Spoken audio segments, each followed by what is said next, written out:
তারপর যেতে যেতে যেতে এক নদীর সঙ্গে দেখা।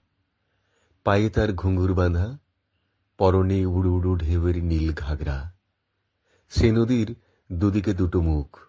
এক মুখে সে আমাকে আসছে বলে দাঁড় করিয়ে রেখে অন্য মুখে ছুটতে ছুটতে চলে গেল। আর যেতে যেতে বুঝিয়ে দিল, আমি অমনি করে আসি, অমনি করে যাই।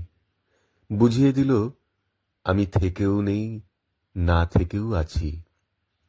আমার কাঁধের উপর হাত রাখল সময়, তারপর কানের কাছে ফিসফিস করে বলল, দেখলে, কাণ্ডটা দেখলে? আমি কিন্তু কখনো তোমাকে ছেড়ে থাকি না। তার কথা শুনে হাতের মুঠোটা খুললাম। কাল রাত্রির বাসি ফুলগুলো সত্যি শুকিয়ে কাঠ হয়ে আছে। গল্পটার কোনো মাথা মুন্ডু নেই বলে বুড়োধাড়িদের একেবারেই ভালো লাগলো না। তাছাড়া গল্পটা বানানো, পাছে তারা উঠে যায়, তাই তাড়াতাড়ি ভয়ে ভয়ে আবার আরম্ভ করলাম। তারপর যেতে যেতে যেতে দেখি বনের মধ্যে আলো জ্বালা প্রকাণ্ড এক শহর। সেখানে খাঁ খাঁ করছে বাড়ি, আর সিঁড়িগুলো সব যেন স্বর্গে উঠে গেছে।